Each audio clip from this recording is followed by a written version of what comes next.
Beleza, quando puder eu começo aqui. Olá, estamos começando mais um episódio do AlphaCast, o podcast aqui do AlphaJuris. Vamos conversar aqui com a Júlia Costa, neuropsicóloga, inúmeras especializações, com atendimentos basicamente destinados e voltados para crianças e adolescentes. E hoje nós vamos falar sobre um tema muito delicado, mas que merece toda a nossa atenção, que é abuso infantil, indícios de abuso sexual e assuntos correlacionados a essa temática. Então, Júlia, te agradeço imensamente pela presença aqui, mais uma vez, para a gente conversar um pouquinho sobre esse tema e a conhecendo, como eu conheço, já tendo visitado, frequentado ali o seu consultório também, eu sei que você é uma pessoa do mais alto gabarito e capacitação para compartilhar aqui para a gente questões atinentes a esse tema de abuso infantil, especialmente abuso sexual e, claro, preservando a identidade das pessoas, compartilhar conosco casos também, especialmente para que aqueles que nos assistem aqui terem a dimensão, entenderem a importância de estarmos atentos e entendermos sobre isso, que é uma coisa que assola muitas crianças e muitas vezes isso e muito passa mais batido, que nós esperamos, percebe. né? Exatamente. Então, eu te agradeço aqui imensamente. Eu que te agradeço mais uma vez. É um prazer estar aqui com você, né? Eu acho que o nosso bate-papo sempre é muito gostoso e muito informal, mas passando muitas informações. E aqui, mais uma vez, a gente tem que passar uma informação, antes de tudo, social, Claro. né? O abuso sexual hoje, a gente tem que lembrar que ele não acontece só em ambientes estranhos. 70% deles são em ambientes intrafamiliar.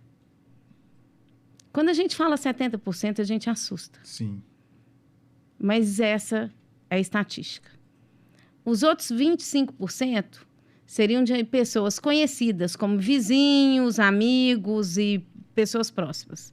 E só 5% seriam de pessoas desconhecidas. Como regra geral, está naquele ambiente próximo.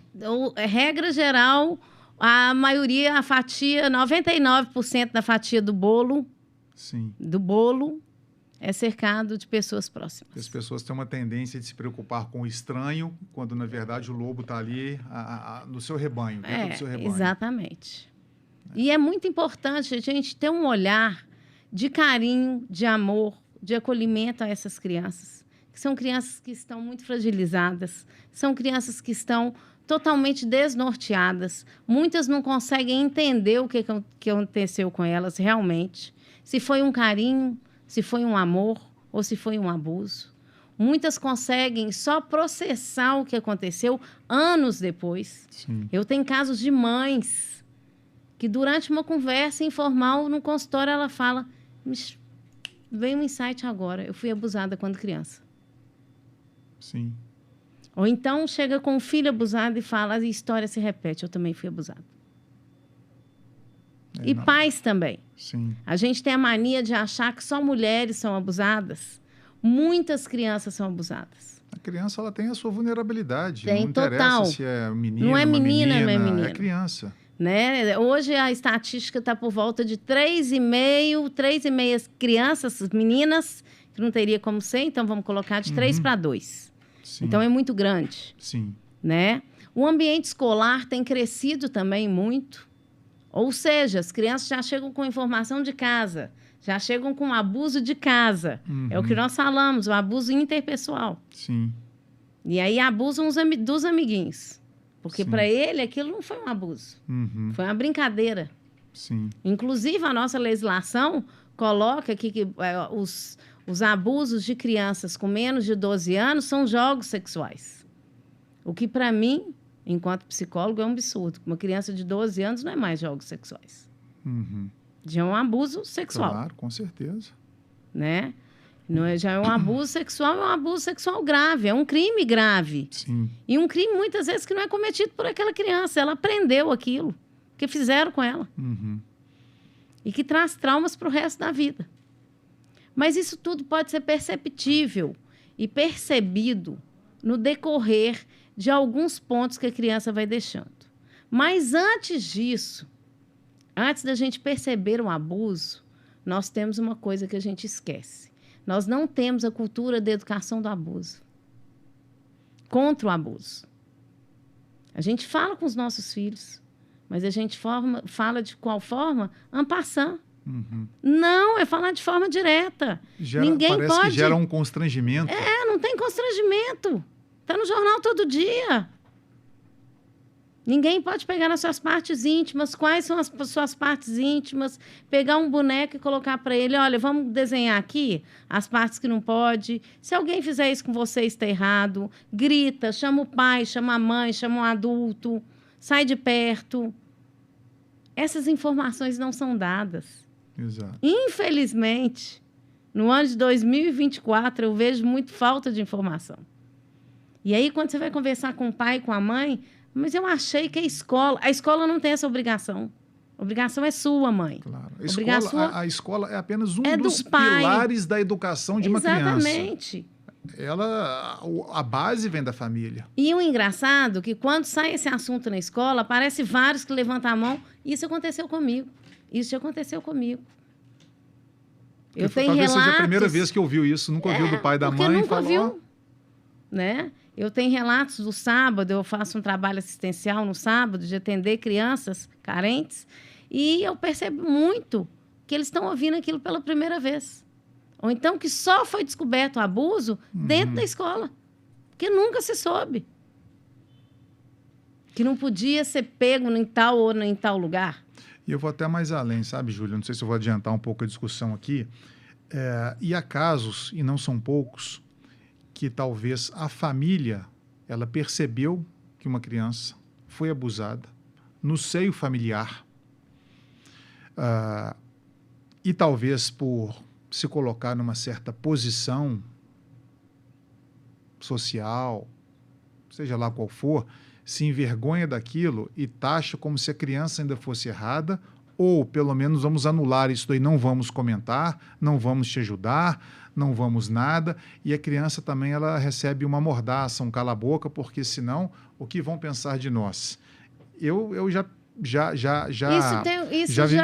vi, presenciei situações assim no âmbito profissional e de repente a criança ela fala, isso aconteceu comigo, e quando vão perceber, os pais sabiam, os avós sabiam, ou foram aqueles que cometeram, enfim, mas por uma questão de preservação, de uma honra familiar. De uma preservação cultural, né? Que honra é essa, Se já fizeram isso. E a criança, ela fala aquilo, então ela guarda aquilo a vida inteira e vem reflexos negativos depois, na adolescência, na juventude, ou ela repetindo atitudes, ou ela se demandando para o mundo das drogas também, acontece muita coisa assim. É muito comum, na verdade. Antes isso era muito comum, sabe, Darcio? A gente perceber esse cala-boca. Cala-boca, criança, aconteceu já, não deixa acontecer de novo. Hoje não. Hoje nas classes sociais médias, altas, vamos falar assim, que é meu público mais alto seria esse, maior, que é o durante a semana, e é o meu maior público. As famílias já têm feito denúncias. Sim. Então, tem tido uma informação em cima disso que deve ser denunciado. Quando me pergunta, aumentou o número de abusos sexuais? Não aumentou o número de abusos sexuais. O que acontece? O número de denúncia foi aumentado. O abuso sempre existiu. Isso é greco-romano, vamos lá. O crime sempre existiu, que a gente fala no direito, aquela cifra negra. Ele existiu, mas não foi levado adiante. Exatamente. Então, não está na estatística, mas no mundo real, fático, ele aconteceu. E a gente sabe da Grécia e de Roma que isso era uma coisa normal, né? Os abusos. Então, era greco-romano, sempre aconteceu. Só que agora é falado. E é considerado crime. Né? E o sujeito no qual comete, não importa se ele é menor, ele vai ser punido, a família vai ser punida. Sim. Então, tem tido mais denúncias. E, na sua experiência profissional, você já se deparou, eu não sei a quantificar isso, mas é corriqueiro chegar a essas situações para que você faça esse acompanhamento psicológico de crianças ou adolescentes, assim, a dificuldade desses casos? Olha, são casos difíceis, mas para mim é muito corriqueiro, porque eu tenho uma especialização em abuso sexual. Então, chegam muito. Indicados por advogados, indicados por mães que passaram por isso, indicado por escolas. Então, eu tenho um número grande em consultório de crianças abusadas, tá? Vamos colocar aqui aí 20%? Sim. Mais ou menos 20%. Acho que é um número elevadíssimo. Elevadíssimo. Elevadíssimo. Não tem um dia que eu não atenda pelo menos de 1 a 2 crianças que foram abusadas. E tem uma faixa etária, mais ou menos, as que chegam ali para você? Tem crianças, já chegaram crianças de 2 anos e meio. Nossa. Tá? Como chegam crianças de 16, 17 anos, que acontece um abuso, muitas vezes pelo namoradinho, muitas vezes por uma balada, muitas vezes pelo álcool, e assim vai. Entendo. Né? E Mas os sinais, como eu falei, eles são dados. A criança tem uma mudança de comportamento. E a criança abusada, ela tem 2 rumos, ou o adolescente abusado, 2 rumos que são muito claros. Ou eles se fecham para o sexo, se fecham de uma forma, não é só o ato sexual, é de não ver, de não querer falar, de não querer participar, de não querer participar de nada que quer se isolar dessa realidade. Se isolar. Ou então, ele entra com tudo. Ele vai procurar pornografia, ele vai procurar o abuso sexual de uma forma mais latente, ele vai procurar em ver, ele vai procurar ter mais relações sexuais, ele se torna promíscuo, vamos falar assim. Sim, são os extremos. São os extremos. Né? E antes isso não acontecia. Isso quando eu peguei consultório há 20 anos atrás, as crianças se calavam e eles se tornavam caladas. Por quê? Por essa regra social. Sim. E essa regra social foi quebrada. Sabe? Mas os pais têm vergonha ainda, sim. Mas já tem uma cultura do desmistificar essa história do abuso em si e poder falar, o meu filho foi abusado, de ir a uma delegacia, de comunicar, de procurar grandes advogados, procurar grandes lugares. Na Defensoria Pública tem inúmeros, eu atendo defensoras, elas me contam muito. Em escritórios no qual eu trabalho, eu pego muito. Sim. Então, já tem uma busca tanto da justiça como do acompanhamento psicológico muito maior. E das crianças, essas você me citou uma, poxa, de 2 anos e meio. Então, crianças assim, com essa idade, 2 anos, 3, 4 anos, como que, na acepção psicológica, emocional, comportamental, como que você identifica as reações, os comportamentos? Tem algo similar entre essas crianças nessa faixa etária? Tem alguns sinais que são similares. Normalmente, a mãe que traz, porque ela já tem alguma suspeita até de quem seja, né? Muitos em processo de litígio, Sim. né? E percebem, às vezes, por uma pessoa idosa, por uma pessoa que tomou conta, e aí vai. Mas tem situações que são específicas. Mudança de comportamento é a principal. Baixo rendimento escolar. Alteração de sono e alteração alimentar. Agressividade, irritabilidade. Mudança totalmente de comportamento. Quando eu falo de comportamento, é de gênio. Aquela criança se fecha ou então se abre demais.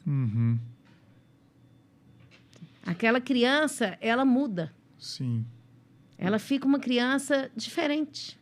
Ela perde o brilho no olhar. Porque eu vejo assim, quanto mais nova é a criança, esse desafio comportamental, eu imagino que seja mais complexo, porque ela está numa fase de muita mudança, de muita instabilidade. Voltar, uma coisa que eu esqueci de falar, voltar a ter comportamentos antigos. Por exemplo, ele está andando, ele para de andar e começa a engatinhar de novo.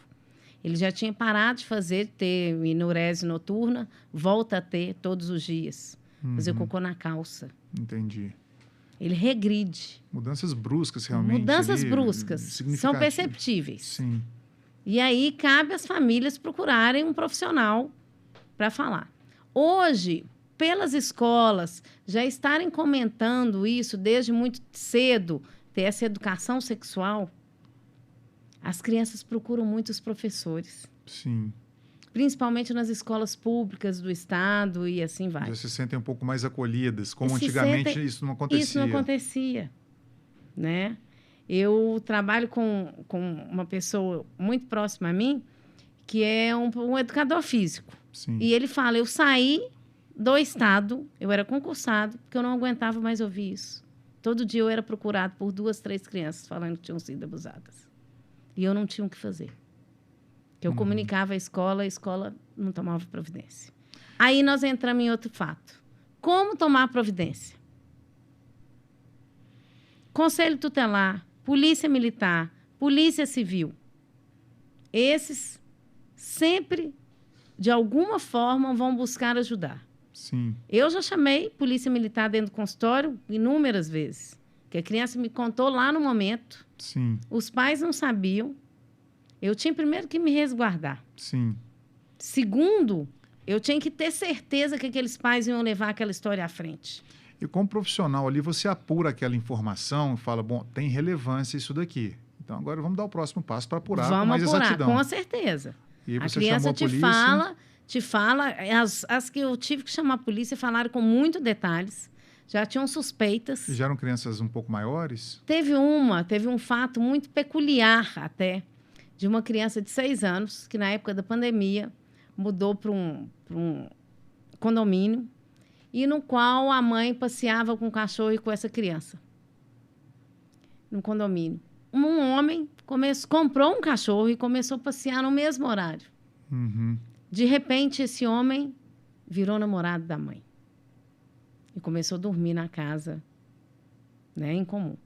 Essa mãe fala que ele sempre fazia o famoso Boa Noite Cinderela, dava drinks para ela. Uhum. E ela desmaiava e ele lá abusava da criança. E a criança gritava, chorava, eu quero minha mãe. E ele falava, sua mãe está morta. Ia lá e mostrava, mexia com a mãe. Que isso? Isso, o garoto, a criança, a menina falando para você, relatando isso. Relatando a menina. Relatando. E ali continuava. E a ameaça era, se você contar para alguém, você continuará sendo minha mulherzinha para o resto da vida. Isso nunca me marcou tanto na minha vida. A perversidade de falar com uma criança de 6, 7 anos, que ela vai ser a mulherzinha dele para o resto da vida, é imensa. E quando essa menina te relatou isso, ela relatou que, assim, foram vários episódios? Foram vários episódios. Ela não me relatou inicialmente para mim. Ela relatou, o pai não mora aqui, de outro estado. Ela relatou para o pai no Uber pedindo ajuda. E o Uber parou o carro e falou, ou nós vamos para a delegacia agora. Ela estava no Uber falando com o pai e o Uber ouvindo aquilo. Com o pai veio de outro estado visitá-la e ela contou para o pai dentro do Uber. E o Uber parou e falou, ou nós vamos para a delegacia agora, ou então vocês podem sair do meu Uber. O pai entrou em pânico, com aquele tanto de informação, saiu do Uber numa avenida super perigosa, ligou para a mulher em outro estado e a mulher me achou pelas redes sociais, me ligou, eu falei, traz para cá agora. E a menina já foi contando a história para o pai. No que chegou lá, ela contou a história, narrou. Eu marquei para a mãe e no dia seguinte, ela narrou a história novamente. E eu chamei a polícia militar de imediato. Chegaram 4 carros da polícia militar. Porque eles têm pavor, como todos nós. Sim. Né? E levaram a menina para Corpo de Delito, que hoje é a referência é o Hospital Odilon Beres, né? A referência toda de abuso sexual é no Odilon Beres. Então, levaram para o Odilon Beres. Foi constatado. Depois, essa criança foi ouvida na VECA. Quem não sabe, é a Delegacia Especializada de Escuta Criança. E essa pessoa foi condenada, graças a Deus. Mas antes dela ser condenada, é lógico que eu recebi algumas ameaças. É mesmo? Recebi. Por parte dessa mesma pessoa? Por parte dessa mesma pessoa. Já se via a índole, né? Recebi ameaças, o muro da clínica apareceu todo pichado várias vezes, com palavrões. Saiu naquele jornalzinho hoje, não sei o nome dele, se é hoje, se é super. Psicóloga de tal endereço denuncia padrasto por abuso. Então, muitas pessoas me ligaram para saber, porque dava o meu endereço. Sim. E eu tive que negar e fui atrás da polícia. A polícia falou, olha, infelizmente passou pelo nosso sistema aqui que podia falar, não está falando seu nome. Sim. Nós temos uma assessoria de imprensa e a gente tem que comunicar. E a punição, de alguma forma, resvalou em mim. Sim. Mas isso não era o problema. Eu acompanhei essa criança na VECA depois de um tempo, acompanhei o processo, fui ouvida como testemunha e tudo mais. E houve já uma condenação? Já foi condenado, esse pai. Esse dito padrasto. Esse pai, né? não, padrasto, foi condenado. E a história é que essa menininha parou de ir no consultório, que é muito comum isso acontecer, pós-condenação, semi-resolvida a situação. As crianças deixam de ir, então não tem mais notícia. Morro de curiosidade de ter notícia. Sim, isso tudo nesse período de pandemia, 2020, E no período de pandemia, 21. Mas que só saiu as resoluções, inclusive a prisão dele, em 2023. Entendi. Só em 2023 que ela foi ouvida. E ela foi uma criança muito engraçada, ela era uma criança muito falante. Então, e tinha um policial militar na sala, muito parecido com ela, louro. E que a mulher estava grávida, eu falo que Deus faz coisas impressionantes, né? Sim. E a criança ia chamar o nome dessa criança. Olha só. E ela agarrava na perna desse policial e falava, deixa eu sentar no seu colo, me ajuda. Esse homem saiu de lá aos prantos, pediu para ser substituído.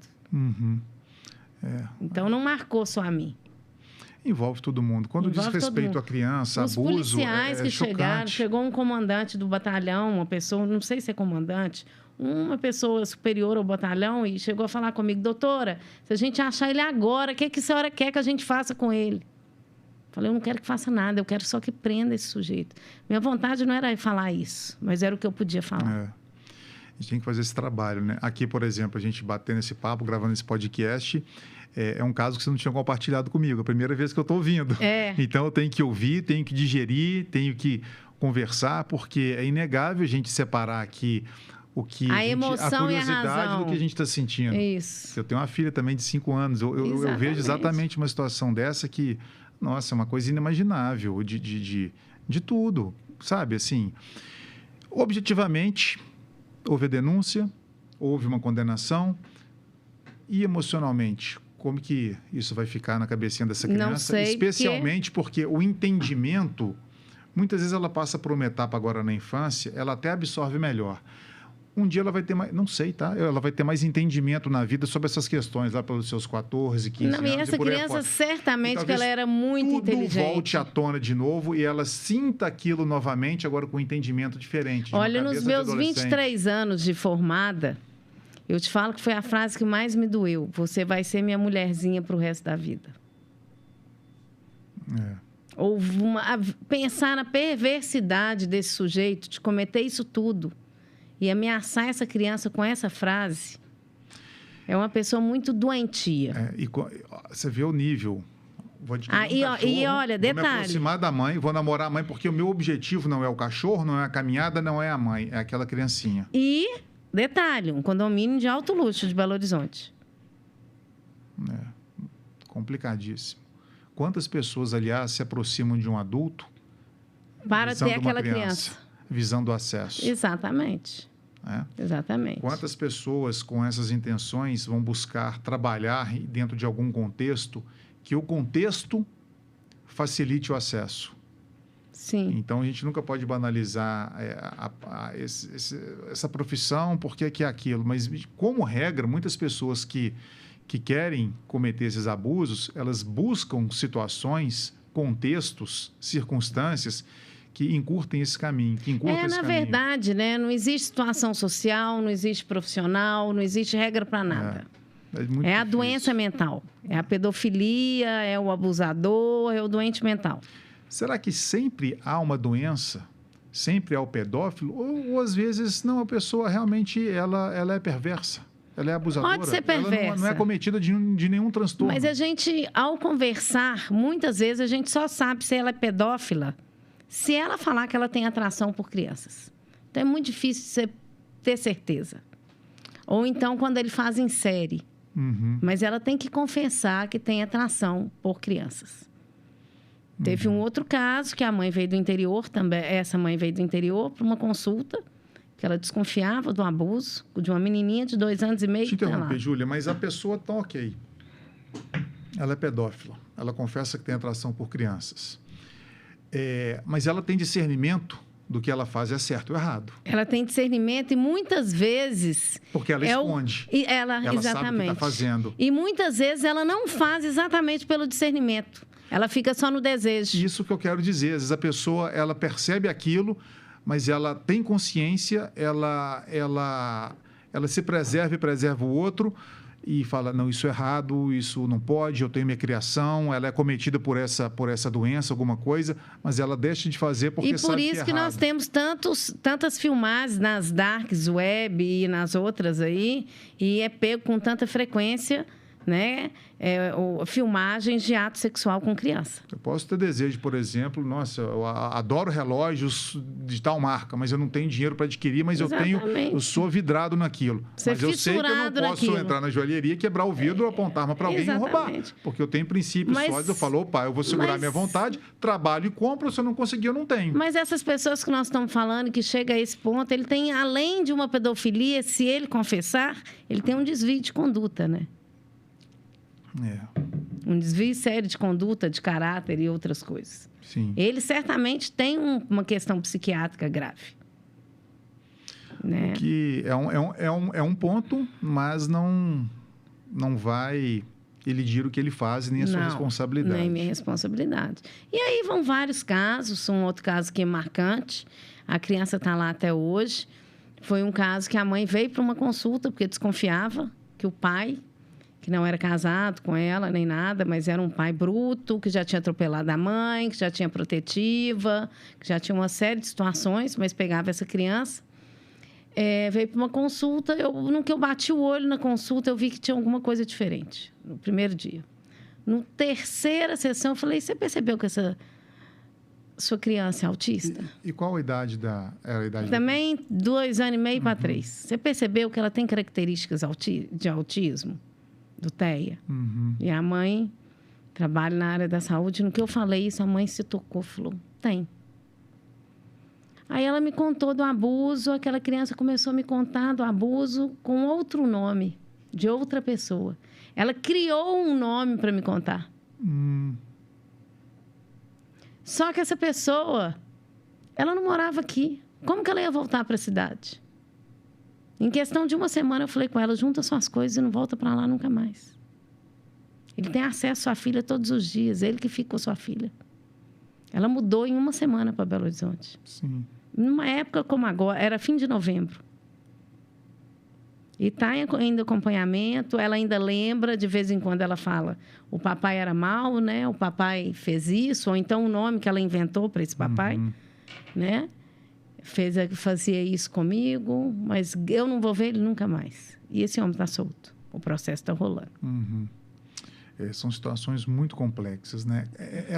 E que mexe muito com a gente enquanto profissional. Claro. Eu uso uma expressão até feia, me desculpem, mas que muitas vezes eu levo essas crianças para dormir comigo na cama.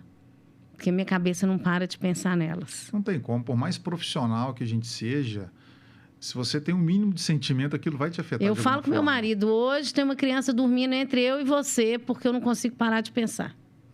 Hoje isso está me incomodando. Hoje isso me dói. Porque a gente se identifica naquilo, a gente já foi criança um dia, a gente tem filho, tem pessoas próximas, queridas, vê aquela inocência ali e fala, peraí, como que alguém consegue fazer alguma coisa? Eu fico pensando, né? Eu tenho uma filha de 19 anos, a outra que vai fazer 16, com a estatística tão alta, eu falei, será que eu ganhei na loteria? Porque não aconteceu isso com as minhas filhas. Sim. Que a chance é tão alta. Eu acho que está cada vez mais. Eu acho que não é nem só por pessoas que são cometidas com esse tipo de comportamento, mas também por uma... Pelo menos a minha percepção, posso estar equivocado, né? Mas, assim, há cada vez mais uma falta de valores, de princípios, de amor ao próximo, de respeito. Hoje, muito mais do que há 20, do que há 30 anos. E da vulgarização da sexualidade. Como que vai ser daqui 15, 20 anos? Como que vai estar isso aí? A sexualidade, ela se tornou vulgar, né? Ela se tornou banal. Ela hoje é uma coisa que pode acontecer com qualquer um. Ela é aceita, vamos falar assim. Sim. E não é normal. E não é normal. Não é normal. Ela tem que tratar como deve ser tratada, mas banalização como está hoje, desvirtua tudo. E como que isso aí vai tendo reflexo em outras questões que são seríssimas. Uma coisa que, às vezes, um adolescente pode achar normal, por conta dessa vulgarização, fala, não, isso não é normal, não. aconteceu algo sério com você. Existem filmes assim, eu não sei se eu comentei com eu você já peguei um caso desse, que a criança só percebeu que era abusada porque uma amiga contou que foi abusada, ela falou, uai, porque o abuso não vem com violência só. Muitas vezes ele não é... Aliás, ele não vai vir com violência. Não vem com violência porque é muito escancarado. É muito escancarado. O estupro de uma pessoa desconhecida, ele vem com violência. Sim. O abuso contra a criança, não. Sim. Vem com picolé, ele vem com um brinquedo, ele vem com carinho. Vai se configurar na mesma violência, mas a abordagem é diferente. Tem um filme que eu vi... Mas é encoberto, né? Exato. Um filme que eu vi... Eu acho que eu falei com você, eu não sei. Quem estiver assistindo, acho que é Confiar. Eu já. Esse filme, me esqueci o nome dos atores, mas retrata isso. A garota, filme. Não sei se ela tinha 13 anos, era uma adolescente, novinha, 13 anos, 12, 13 anos, não me recordo, e conversando por internet, conheceu uma pessoa que ela achou que fosse um garoto da idade dela, marcado de se encontrar no shopping, mas era um abusador. Já um adulto, com inclusive família constituída, filho, que veio de outra cidade, outro estado.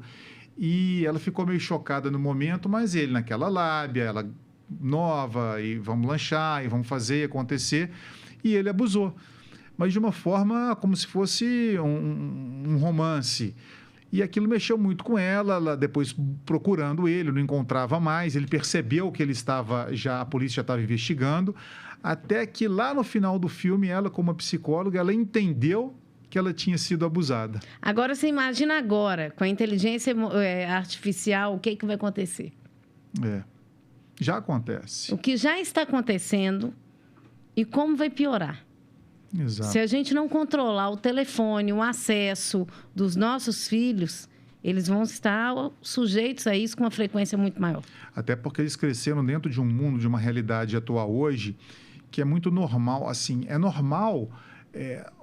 usar o telefone, usar videochamada, chat de conversa, é o mundo normal deles. Então, há uma vulnerabilidade maior. Sim. Assim, a gente tem que ter muita atenção para que eles não sejam virtualmente abandonados. Sim. Quando eu era... Até um tema para a gente falar depois. Eu brinco um pouquinho, falo, quando eu era criança, estava brincando ali na rua de em frente de casa, minha mãe, entra que já vai escurecer. Hoje, as mães têm que botar para fora para tomar um sol. Mas o fato é que, enquanto eu estava ali com amigos brincando ali, seu pai está de olho, sua mãe está de olho. Hoje, o filho está dentro do quarto. E o pai e a mãe estão pensando assim, meu filho está aqui, está seguro, tem segurança. Fisicamente falando, ele está aqui. Mas hoje a gente tem que ir além. Hoje não é segurança física que eu falo, é segurança emocional. E aí, da busca no telefone do seu filho é obrigação sua. E aí, está lá dentro do quarto fazendo o quê? Está com o mundo. O mundo, antes, para eu ver o mundo, para a gente enxergar o mundo, a gente tinha que sair de casa, brincar na rua. Hoje o mundo entrou na sua casa. Então, a criança não precisa ir nem na esquina, nem no play de um prédio para ver o mundo. Ela está ali no smartphone, no tablet, computador, no notebook. No tablet, o mundo entrou. O que ela está vendo, o que ela está consumindo, com quem ela está se relacionando, conversando. Ou seja, meu filho está seguro, está no quarto quietinho. Não, o mundo está lá dentro. E aí você fala, isso está distante de você. Mentira. Já tive 3 casos desse. De conhecer ele por inteligência artificial. 2 chegaram a combinar. Aí perceberam que não eram pessoas. As pessoas, e saíram de perto. E uma chegou a ser pega. E foi estuprada. Olha. Então, está mais próximo que a gente imagina. Sim, muito. E todas de classe média alta. Muito. Porque tem acesso ao smartphone, tem acesso à rede social, tem acesso a isso, aquilo, outro. E sabe o que eu te conto mais? Sabe o que a polícia faz? Pega esses telefones ou pega esse computador, retém, fica anos com aquilo e nada vai ser resolvido. Dessa menina que foi abusada, tem 3 anos que o telefone está retido. E aí? 3 anos, o que aconteceu? Já era. E fato, a lei, a polícia, o judiciário, o Ministério Público, enfim, eles estão aí muito mais para reprimenda do que para solução. A solução somos nós que temos que dar. Aconteceu aquele caso da garotinha de 6 anos, denunciou, pegou, investigou, julgou e condenou. Objetivamente resolveu, mas o mal já foi feito. Sim. Eu não quero que resolva, porque para resolver o mal já aconteceu. É aquela história que nós falamos. Eu não quero que o mal não aconteça, eu não quero que precise nem de uma solução, porque o mal não foi feito. A informação tem que chegar primeiro do que o mal. Eu não quero... E para o Poder Judiciário, isso também é novo. Sim. É tudo muito novo. Se para a gente, enquanto pai, enquanto profissional, é novo, imagina para o Poder Judiciário. Fazer o quê? Precaver. É precaver. Para a polícia, fazer o quê? O que eu vou fazer? Eu vou procurar quem? Então, essa atenção vai muito de dentro de casa também. Que vai. Fala, peraí, aqui, ó, pode me dar tudo, não tem essa de ficar aqui. Ela em casa eu tenho com menina de 19 anos e a outra 16, eu tenho acesso a celular, tenho acesso a tudo. Ah, mãe, eu não vou te dar. A que mora fora falou esses dias. Falei, você não vai me dar? Deixa eu te falar, eu que te dei o celular. Não, esse eu comprei com o meu dinheiro. Falei, não importa. Então, você está dentro da minha casa. Então, ele é meu. Sim. Agora.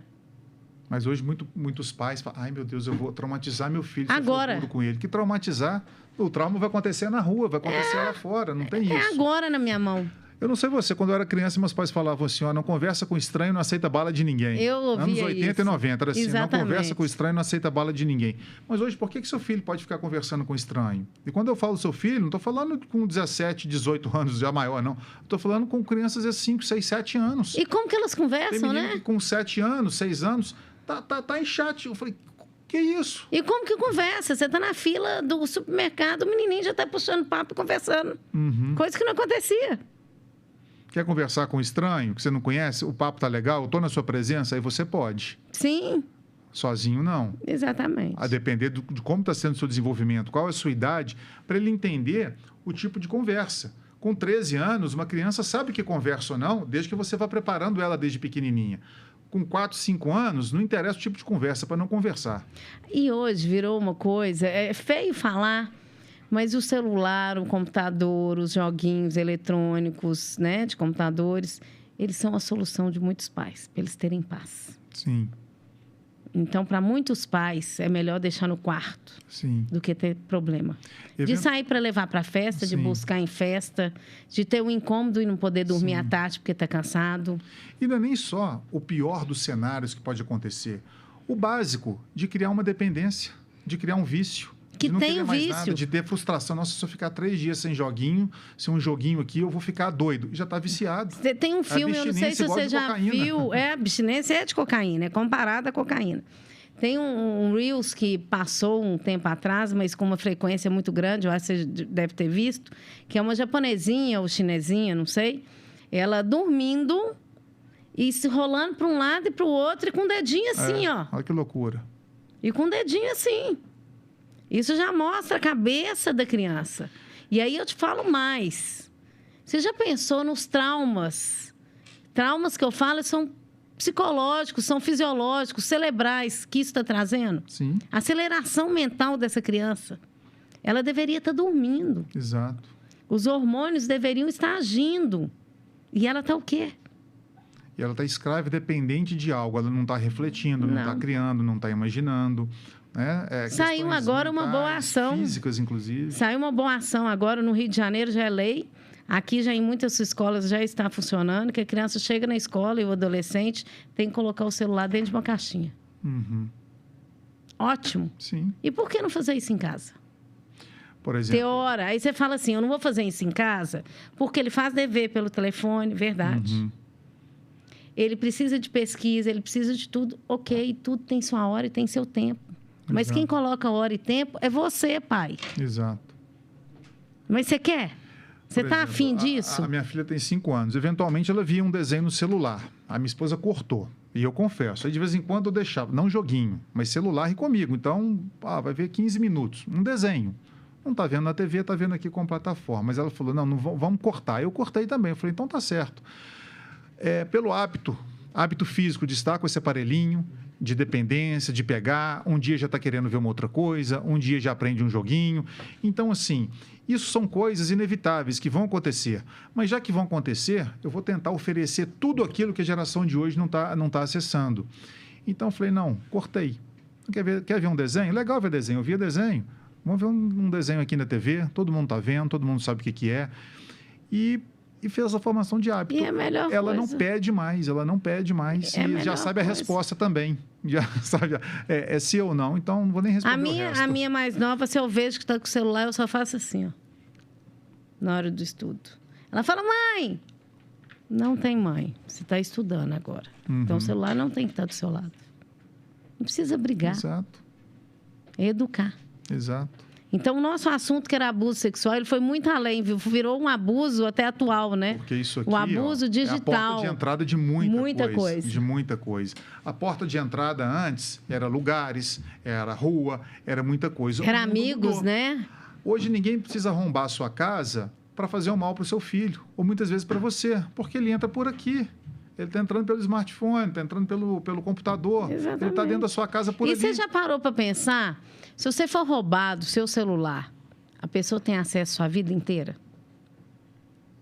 Aí vai estar lá com suas contas, com Essa minha filha que mora no Rio está me contando que ela está andando com 2 celulares que funcionam. Um escondido, o que funciona, e o outro que funciona, mas que ela colocou só um aplicativo de uma conta, fica à mostra. Por quê?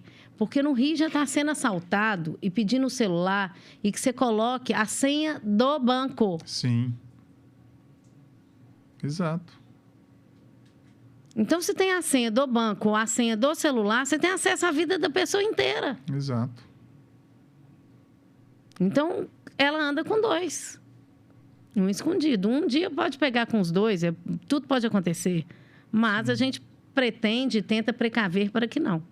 Então, né, eu acho que assim, tomando um rumo para o fim da nossa conversa, senão nós vamos ficar aqui horas sobre o abuso sexual, é o cuidado, principalmente com o comportamento. Mudança de comportamento é sinal de abuso sexual. Sim. E não só do abuso físico, do abuso digital. Sim, são indicativos. A gente fala assim, bom, posso me equivocar, mas eu vou pagar pelo excesso. Mas você vai se precaver. Então, eu vou pegar esses indicativos, esses indícios, vou buscar ajuda, vou buscar um profissional para avaliar. Se falar, não é nada disso, é normal, ok, não tem problema. Eu estou com uma criança lá que a mãe acha que ela foi abusada e ela levou essa criança para saber se realmente ela foi abusada ou não. Sim. Aí eu falo, mas você tem algum suspeito? Ela fala, não, mas ele mudou. Tem que avaliar também o grau de mudança. O grau de mudança. De certeza, de neurose de uma pessoa. Exatamente. Eu falei, então tá ok. Então vamos fazer 5 sessões para eu entender o que está acontecendo com seu filho e eu te falo. Mais do que 5, não. E muitas vezes são abusos que não são sexuais, mas às vezes maus tratos por meio de um professor, ou está tendo uma represália muito grande em casa e está ficando muito acuada. Às vezes a criança muda também, Sim. Mas tem que se apurar, obviamente. Tem que ser apurado, né? Porque são questões muito sérias. Exatamente. Mas, Júlia, agradeço então mais uma vez aqui, para pelo menos a gente fazer essa introdução e mais uma vez conscientização acerca do tema abuso infantil, abuso sexual infantil, que é uma coisa muito séria e acomete muita gente, muita criança, muitas famílias passam por isso, para que a gente sempre se conscientize, avalie, veja a relevância desse tema, dessa procura, não só, como sempre falo, para quem é da área da psicologia, do direito, mas qualquer pessoa... Todas as áreas. Conhecer um pouquinho mais, ter uma atenção um pouquinho mais, para que a gente possa guardar aí as nossas crianças, nossos adolescentes também, em situações horríveis que são essas, como a gente conversou. E que são para o resto da vida, gente. Objetivamente pode ser resolvido, mas e o emocional, a vida, a alma? Não esqueçam, um abuso sexual, um abuso digital é para o resto da vida. Exato, com certeza. Então, evite ao máximo. Então, eu te agradeço mais uma vez. Eu que te agradeço, Dácio. Em breve, muito a gente vai falar mais sobre isso também. Com certeza. A gente vai trabalhar até dando um spoiler aqui num curso trabalhar com um curso, um material escrito sobre essa temática. Fazer um e-book sobre, Exato. Né? Quem sabe? Vamos lá. Então, muito pessoal, obrigada, gente. Agradeço mais uma vez. Então, vamos ficando por aqui. Agradeço mais uma vez pela audiência. Encerramos aqui mais um AlfaCast, o podcast aqui do Alfajores. Como eu sempre falo, inscrevam-se no nosso canal do YouTube, compartilhem este vídeo, curtam também os nossos conteúdos, que é muito importante para a gente. E até a próxima. Até a próxima, gente. Obrigada.